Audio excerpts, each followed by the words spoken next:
¿A quién simbolizaba el sacerdote y el sumo sacerdote en el lugar santísimo y en el lugar santo? A Jesús. Jesús siendo hombre, ¿verdad? Y es por eso que las representaciones del hogar, en la familia, por lo general debiera ser ¿quién? El sumo sacerdote, o el sacerdote, perdón, el esposo, el hombre. Pero no porque sea el sacerdote o el que va a tomar todas las decisiones, sabiendo cómo trabaja la pareja, es que nosotros podemos tener idea cómo trabaja la deidad. Debido a que la deidad tiene 3 personas coeternas cada uno. Cada uno tiene una función específica y especial. Y no porque sean 3 personas van a dejar de ser deidades. Ahora, nosotros como adventistas creemos en un solo Dios, como dice Efesios, en un solo Dios, Padre, Hijo y Espíritu Santo, cohabitando eternamente como un solo Dios, pero en función de 3 personalidades y de 3, la cual tienen funciones así mismito, es la función de la familia aquí en la tierra. El padre tiene una función, la madre tiene una función, los hijos completan otra función. Pero no por eso podemos dejar de decir que no somos familia o que el sacerdote no es sacerdote o no es su cabeza en el hogar. Y por esos tipos de teología, por esos tipos de creencias, muchos en aquel entonces llegaban a apartar a la mujer del rol, llegaban a denigrar a la mujer de una función, de un cargo en la iglesia, porque pensaban y creían que como era simbolismo Jesús, como era un hombre, es el hombre que debía llevar el sacerdocio y debía llevar el ministerio y debía llevar esto. Pero en la palabra de Dios no encontramos eso. En la palabra de Dios encontramos presidenta. La primera presidenta que tuvo un país fue, a ver si Ruth sabe, Dona Ruth Chaval, o acá. La señora Chamorro. ¿Quién usted cree que fue una de las primeras presidentas de los países a nivel mundial que estuvo y se menciona la Biblia? Vamos a irlo tocando, ¿sí? Vamos a tocar 7 mujeres, las cuales, pero vamos a ir brevemente porque ya me quedan 7 minutos. ¿Qué digo yo? Menos de 7 minutos. Y vamos a encontrar un primer ejemplo y después se lo voy a tocar durante esos ejemplos. Se van a ir enterando. Yo sé que hay algunos que lo saben. Sí, pero vamos a encontrar el rol de la mujer en la palabra de Dios, que gracias a la bendición, ¿verdad?, que Dios le da a ella, es que Jesús inclusive llegó del linaje, ¿sí?, también de ella. Gracias a ella, miles en esta tierra, ¿verdad?, nacieron. Vamos a encontrar a una mujer de fe, una mujer de esperanza. Vamos a encontrar a esta mujer y que inclusive fue juzgada porque se rió, ¿verdad? Vámonos a Génesis, capítulo 18, versículo 12. Vamos a ver quién es. Y que en un momento dado mostró, puede decirse algo de falta de fe. Génesis. Esa falta de fe probablemente fue originada por causa de su creencia y por su descuido de que ya la edad le había llegado a ella y al esposo. A ver, ¿alguien tiene el texto? Génesis 18:12. Génesis 18:12, ¿qué dice? Voy. Ajá, gracias. Se rió pues Sara entre sí, diciendo: después que he envejecido tendré deleite, siendo también mi señor ya viejo. Amén, gracias. Y Sara se menciona en la genealogía del capítulo 11 de Hebreo. ¿Por qué? ¿Por qué se menciona? Porque después de que ella tiene la conversación con el ángel de Jehová, dice: ¿usted cree que hay algo imposible para Dios? Para Dios, el texto que sigue dice: no hay nada imposible para Dios. Al año siguiente, para esta fecha, usted va a cargar o va a tener entre sus manos a un hijo, a un hombre, a un varón. Y en efecto, así como le digo, fue, en un momento dado pudo mostrar falta de fe. En un momento dado usted como mujer puede dudar, ¿será que Dios me está llamando a la obra? ¿Será que Dios quiere que yo haga algo productivo para Él y por Él? ¿Será que ya por mi edad estoy imposibilitada por hacer algo por el Señor? Y el ángel de Jehová le dice a esta mujer, para Dios no hay nada imposible. Lo que tú estás pensando que es imposible, pues para Dios lo es. Y recuerde, hermana, recuerde, joven, no solamente tiene que ser mujer, hermano de iglesia, para Dios no hay nada imposible. Usted como mujer, a las damas, las hermanas de iglesia, no es porque sea dama, no tiene el derecho a ejercer, trabajar para Dios, vivir para Dios. Usted tiene el derecho y la bendición de Dios, y Dios está con usted. Y ella fue de gran bendición porque después creyó a Dios, después aceptó por fe, y siendo ya mayor de edad, de allí salió la descendencia. Y salieron hijos como las estrellas del cielo, la misma promesa que le hizo Dios a Abraham. ¿Y en Juan? Y fue madre de naciones y de multitudes. Otra mujer que no era israelita, no era descendiente, era considerada gentil, pero gracias a su acción está contada entre las mujeres de fe, que está en Hebreos capítulo 11. Usted sabe cuál fue la otra mujer aparte de Sara que se menciona en Hebreos capítulo 11. Vamos a ir allá y vamos a encontrar en Hebreos capítulo 11 versículo 31. Alguien que brevemente lo pueda leer. Hebreos 11. Gracias. Por la fe, la ramera no pereció justamente por los desobedientes, porque recibió a los espías en paz. Amén. ¿Por qué es mencionada Rahab en Hebreos 11 siendo una mujer que según la tradición y el estudio hebreo de lo que era el pueblo de Dios escogido era una persona impura? Y no solamente por ser mujer, sino por lo que ella profesaba y practicaba en su vida, peor todavía la señalaba. ¿Y por qué esta mujer es mencionada? Que quizás cualquier otro de la Biblia hicieron cosas grandes también. ¿Y por qué esta mujer sí fue mencionada? Ella lo escondió. Eso le da a usted y me da a mí entender que Dios no rechaza a nadie por cualquier pésima situación que tenga o que haya vivido en el pasado. Si aceptas al Señor por fe, Dios te va a tomar en cuenta. Y si no apareces en el canon de la palabra de Dios, aparecerás en el canon del cielo como una redimida por el Señor, porque tus pecados han sido perdonados. Entonces, tengamos cuidado con las ideologías que Satanás está trayendo del mundo y que quiere penetrar en la iglesia, que está trayendo oprobio, que está trayendo a veces tristeza, que está trayendo cohibimiento y cosas tristes en la mentalidad de la mujer, pensando que no tiene derecho a ejercer y esto y aquello. No, en Hebreo se encuentra una mujer que a las autoridades y al buen vivir de aquel entonces era una persona que no era la más apropiada para enseñarle a la jovencita o a su hija que era moral. Se encuentra en la palabra de Dios como una mujer de fe.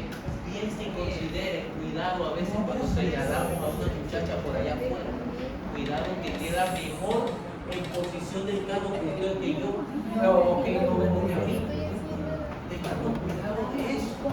¿Cuántos quizás llegaron a morir en aquel entonces cuando esta mujer se dedicaba a esa profesión diciendo, ¿qué sucederá el día de la resurrección cuando se encuentre esta mujer entre los redimidos? Extraordinario, ¿verdad? Entonces nos llama a nosotros a meditar, a orar y a pedirle al Señor que nos ayude a tener mucho cuidado con lo hablamos con los hermanos. Es mencionado una mujer. Ahora, esta otra mujer fue una mujer extraordinaria a la cual le hice la pregunta al inicio. ¿Se recuerdan la pregunta que yo le hice al inicio? Bueno, se encuentra en el libro de Jueces, ¿sí? En el libro de Jueces. Usted se recuerda la pregunta que yo le hice al inicio. ¿No fue la primera presidenta de Panamá, Mireya Moscoso? Olvídese de eso. No fue esa mujer. Vamos a encontrarnos en Jueces, capítulo 4. Vamos a ir a Jueces. Y vamos a encontrar algo interesante. Jueces, capítulo 4. Y vamos a ver que había un rey malo que había oprimido aproximadamente por 20 años al pueblo de Israel. ¿Sí? Jueces, capítulo 4. Vamos a ir al versículo 3. Vamos a encontrar el versículo 3. Entonces los hijos de Israel, ¿qué sucedieron con los hijos de Israel? ¿Clamaron a quién? A Jehová. ¿Por qué clamaban a Jehová los hijos de Israel? Porque ¿qué? Javín tenía 900 carros de hierro y había oprimido con crueldad a los hijos de Israel. ¿Por cuánto, hermano? 20 años. Si Molino está todos años quizás lleva. A veces la gente dice, o si el presidente de Rusia lleva cierto cantidad de tiempo, me dice 20 años de opresión. Por un rey de aquel entonces, por un presidente en aquel entonces. Estaban oprimiendo a quién. Y eso es lo que siempre ha querido el enemigo. Escucho, el enemigo siempre ha querido oprimir al pueblo de Dios. Satanás siempre va a quererlo oprimir a usted. Y la forma de opresión de hoy día es esclavitud laboral. Y que usted no pueda organizarse de tal manera en el tiempo de las 24 horas para pasar en comunión con Dios, en oración con Dios, porque a veces llegamos tan cansados, y quizás yo no se lo pregunto, usted no me lo diga, pero usted lo ha experimentado. Llegamos quizás tan cansados que anoche su servidor, mi esposa, apenas que llegamos a las 8 y pico y ya estamos acostados. Ahora, yo me quedé un poquito más tarde que mi esposo, pero ya estamos cansados de la semana. ¿Por qué? Porque la opresión que hay hoy día, si es cierto, no está viviendo bajo un grillete en cadenas, está viviendo bajo un grillete psicológico presionada por pagar esto, pagar aquello, y más cuando queda la mujer en el hogar. Por eso que la táctica de Satanás es dividir a la familia, dividir a los esposos, dividir, para que haya esclavitud por ambos lados, debido a que uno tiene su casa aparte, el otro tiene su casa aparte, y cada uno tiene que tratar de ver cómo sobrellevar el asunto. Y a veces los principios bíblicos son puestos en juego, son puestos a un lado de la verdad del sábado para tratar de ayudar a la familia. Y tiene la mujer entonces como cabeza del hogar que trabajar, que hacer y volver, y hay mucho cansancio. Si bien es cierto, no tenemos un rey malvado como aquel entonces, hay una organización de los poderosos malvados que muy pronto se va a terminar. Pero eso es el tema de otro portal por allí. Les traigo después otro tema de cómo los poderosos de este mundo lo ya llegado a realizar, inclusive parte del pueblo de Dios. Pero eso es bíblico, eso no es nada nuevo, eso es bíblico. Ahora, no hemos llegado a los textos importantes, ¿verdad? Vamos a encontrar en el versículo 4 de ese mismo capítulo, vamos a encontrar entonces que gobernaba en aquel entonces, en aquel tiempo Israel, gobernaba. ¿Quién era el gobernante de aquel entonces? Ahí el capítulo 4, el versículo 4, hermanos, gobernaba en aquel entonces, Jueces, capítulo 4, versículo 4. Débora, profetiza, mujer de Lapidot, la cual acostumbraba a sentarse bajo una ¿qué? Palmera conocida como ¿qué? La palmera de Débora, entre Ramá y Betel, entre los montes de Efraín, y los hijos de Israel iban allí a buscar justicia. Entonces, esta mujer no era una representante, no era legisladora. ¿Cómo se llamaba o cómo Dios cataloga que era esta mujer? Una presidenta de un país. Gobernaba en aquel entonces. ¿Quiénes son los que hoy en día se le llaman gobernantes? A los presidentes. Simple y sencillo. Entonces, era Débora en aquel entonces la presidenta, en lenguaje actual, ¿de quién? Del pueblo de Israel.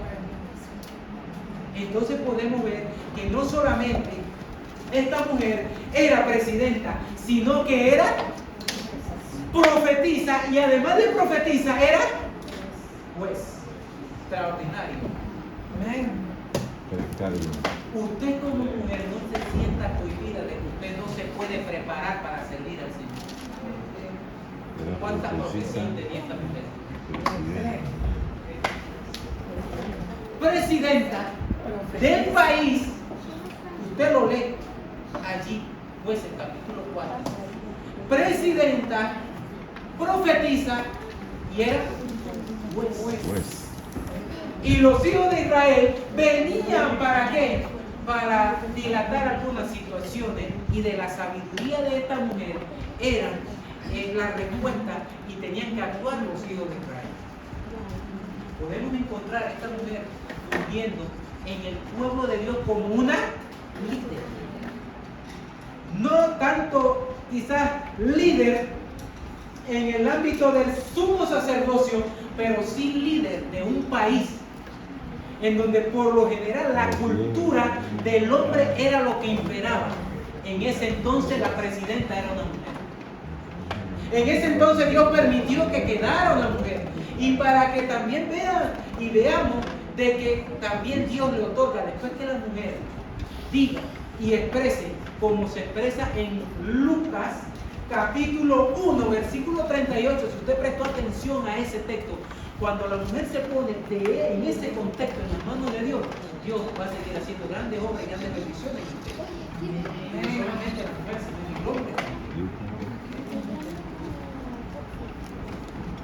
Otra mujer que arriesgó su vida por causa de su pueblo y por amor a su pueblo, la cual quizás no tengo que decir mucho cómo se llama. Esther. Podemos encontrar a Esther.